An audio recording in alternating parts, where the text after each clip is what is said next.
जय हिंद दोस्तों, कैसे हैं आप। आज है 25 जनवरी 2022। आज हम जानेंगे 25 जनवरी 2022 का करंट अफेयर। इससे जितने भी प्रश्न और उत्तर हो सकते हैं जो आपकी आगामी परीक्षा में पूछे जा सकते हैं, सब जानेंगे। पहला है, हाल ही में नेताजी सुभाष चंद्र बोस की 125वीं जयंती कब मनाई गई है। ऑप्शन है 21 जनवरी, बी 23 जनवरी, सी 22 जनवरी या डी इनमें से कोई नहीं। तो आंसर हो जाएगा 23 जनवरी। अब जान लेते हैं जनवरी में कौन कौन से महत्वपूर्ण दिवस मनाए गए हैं। पहली जनवरी को मनाया गया वैश्विक परिवार दिवस। 4 जनवरी को मनाया गया विश्व ब्रेल दिवस। 5 जनवरी को विश्व पक्षी दिवस। 6 जनवरी को विश्व युद्ध अनाथ दिवस। 9 जनवरी को प्रवासी भारतीय दिवस। 10 जनवरी को विश्व हिंदी दिवस। 11 जनवरी को राष्ट्रीय मानव तस्करी जागरूकता दिवस। 12 जनवरी को राष्ट्रीय युवा दिवस।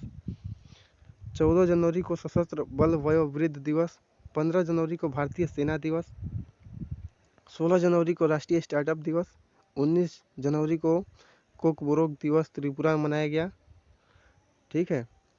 अब दूसरा है, हाल ही में किस देश के पूर्व प्रधानमंत्री को नेताजी पुरस्कार 2022 से सम्मानित किया गया है। तो ए है श्रीलंका, बी सिंगापुर और सी जापान और डी है इनमें से कोई नहीं। तो इसका आंसर हो जाएगा जापान के पूर्व प्रधानमंत्री। तो जापान के पूर्व प्रधानमंत्री कौन है, शिंजो आबे थे। इस समय कौन है, योशिदा सुगा है। दुनिया का पहला डुअल मोड वाहन पेश किया है जापान ने। हेनले पासपोर्ट इंडेक्स में शीर्ष पर रहा। ज्वालामुखी विस्फोट से एक नया द्वीप बना। सुडोकू के निर्माता माकी काजी का निधन हुआ। जापान का प्रतिष्ठित फुकुओका ग्रैंड पुरस्कार भारत के पी साईनाथ ने जीता।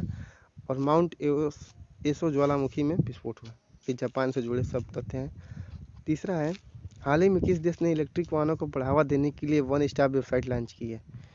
ए उत्तराखंड, बी दिल्ली, सी हरियाणा और डी इनमें से कोई नहीं। तो इसका आंसर हो जाएगा दिल्ली। अब जान लेते हैं दिल्ली से जुड़े हुए। राज्य की पुलिस ने अपना पहला पॉडकास्ट किस्सा खाकी का लॉन्च किया। तो दिल्ली सरकार की पुलिस ने। और दूसरा है, प्रतियोगी परीक्षाओं की तैयारी कर रहे छात्रों के लिए जय भीम मुख्यमंत्री प्रतिभा विकास योजना शुरू की। फिर नेक्स्ट पॉइंट है, रेड लाइट ऑन गाड़ी ऑफ पहल शुरू की गई। देश के पहले स्मार्ट टावर का उद्घाटन दिल्ली में हुआ। E learning portal LEAD launch किया। श्रमिक मित्र योजना शुरू की। अब नेक्स्ट है, चौथा है, हाल ही में ऑपरेशन खात्मा नामक पुस्तक किसने लिखी है। तो ए है RC गंजू, बी अश्विनी भटनागर, सी है उपयुक्त दोनों और डी है इनमें से कोई नहीं। तो इसका आंसर हो जाएगा उपयुक्त दोनों। अब जान लेते हैं प्रसिद्ध पुस्तकें कौन कौन सी लिखी गई हैं और कौन लिखे हैं। तो इंडोमिटेबल जो लिखे हैं अरुंधति भट्टाचार्य। ममता बियॉन्ड 2021 जयंत घोष ने लिखे हैं। गांधी के हत्यारे the making of Nathuram Godse and his idea of India Dhirendra Kumar Jha लिखे हैं।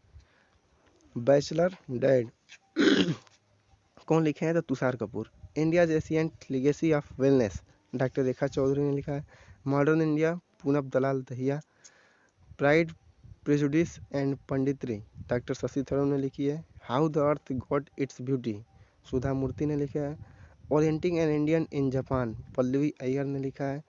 The spirit of cricket India Steve वाह ने लिखा है। द एंड गेम नामक उपन्यास हुसैन जैदी ने लिखा है। ये सभी पुस्तकें और उनके राइटर के नाम हैं। पांचवा है, हाल ही में Syed Modi international badminton tournament का खिताब किसने जीता है। ए अजय भट्ट, बी PV सिंधु, सी हेमा नागेंद्र और डी इनमें से कोई नहीं। तो आंसर हो जाएगा PV सिंधु ने। छठवां है, हाल ही में प्रधानमंत्री मोदी ने कहा MSME प्रौद्योगिकी केंद्र का उद्घाटन किया है। ए पुडुचेरी, बी गोवा, सी केरल और डी है इनमें से कोई नहीं। तो इसका आंसर हो जाएगा पुडुचेरी में। सातवां है, हाल ही में किसने climate of India during 2021 report जारी की। ए है स्वास्थ्य मंत्रालय, बी पर्यावरण मंत्रालय, सी IMD और डी है इनमें से कोई नहीं। तो इसका आंसर हो जाएगा IMD। आठवां है, हाल ही में भारत की पहली UNDP युवा जलवायु चैंपियन कौन बनी है। ए प्रतिमा जैन, बी प्राजक्ता कोली, सी जरा फू और डी इनमें से कोई नहीं। तो आंसर हो जाएगा प्राजक्ता कोली। नौवां है, हाल ही में 1930 के जंगल सत्याग्रह की स्मृति में संग्रहालय कहाँ बनेगा।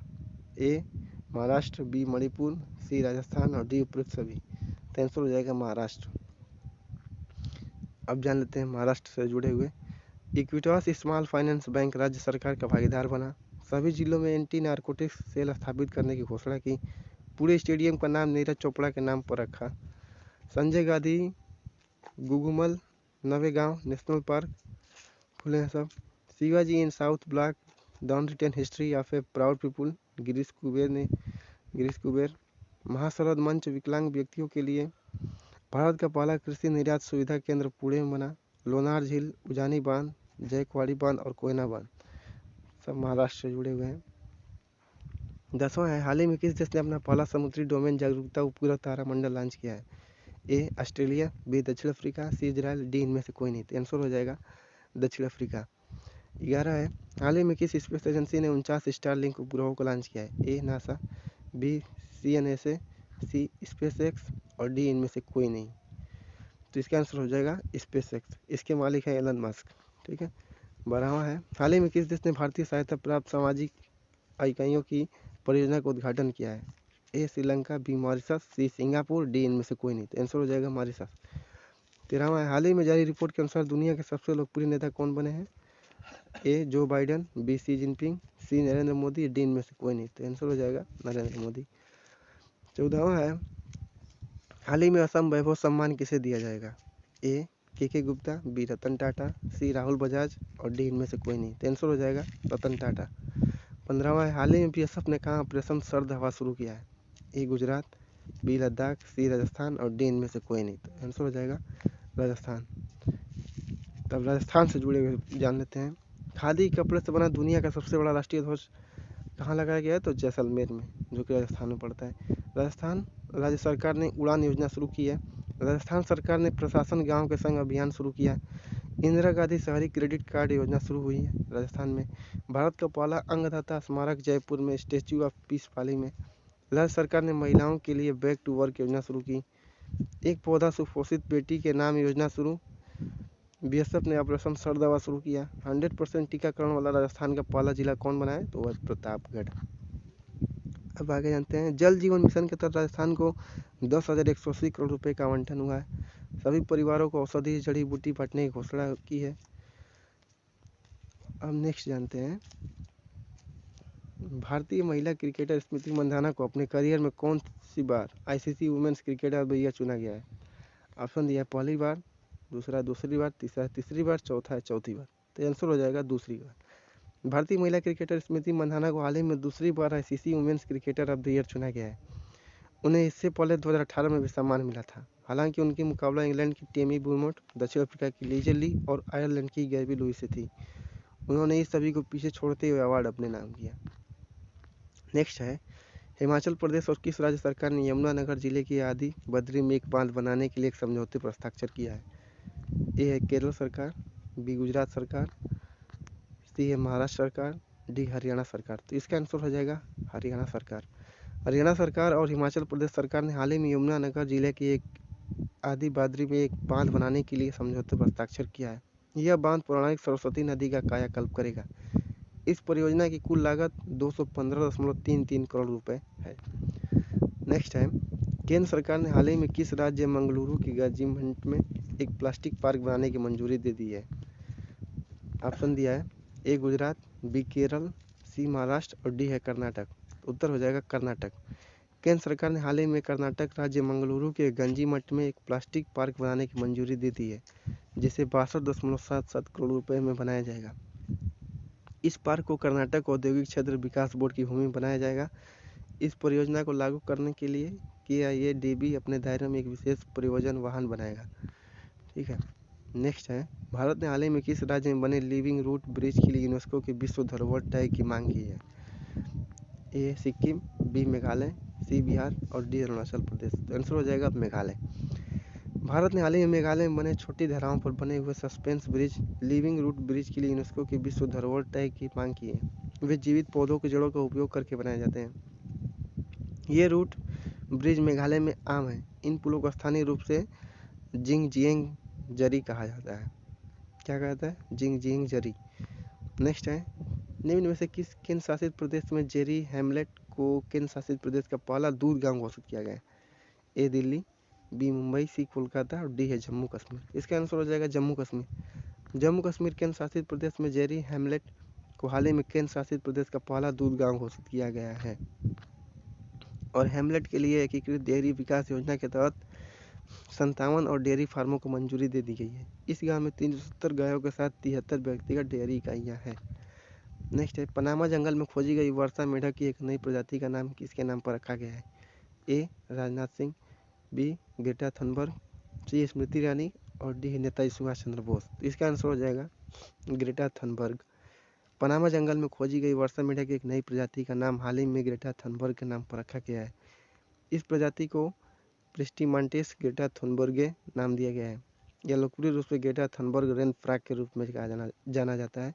इस मेढक को मूल रूप से 2012 में खोजा गया था।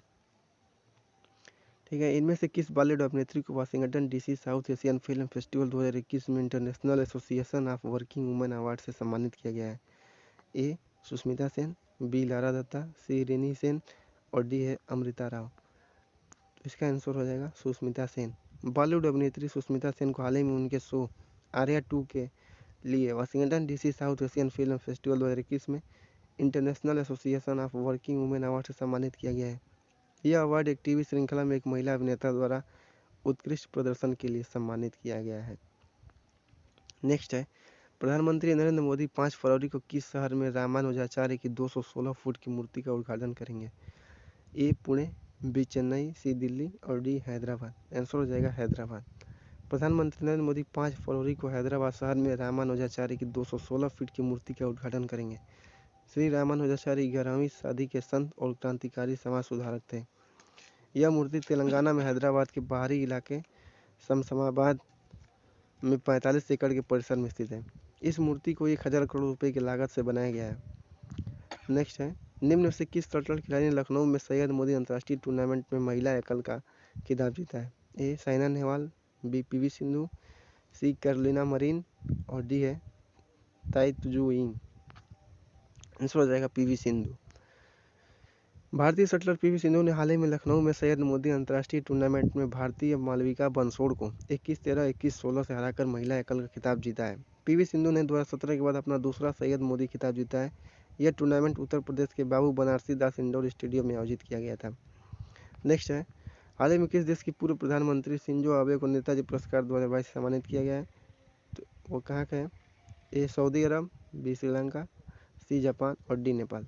जापान के जापान के पूर्व प्रधानमंत्री शिंजो आबे को हाल ही में नेताजी रिसर्च ब्यूरो द्वारा कोलकाता में जापान के महावाणिज्य दूत नाकामुरा युताका ने नेताजी पुरस्कार 2022 से सम्मानित किया गया है। भारत में जापान का दूत सतोशी सुजुकी हैं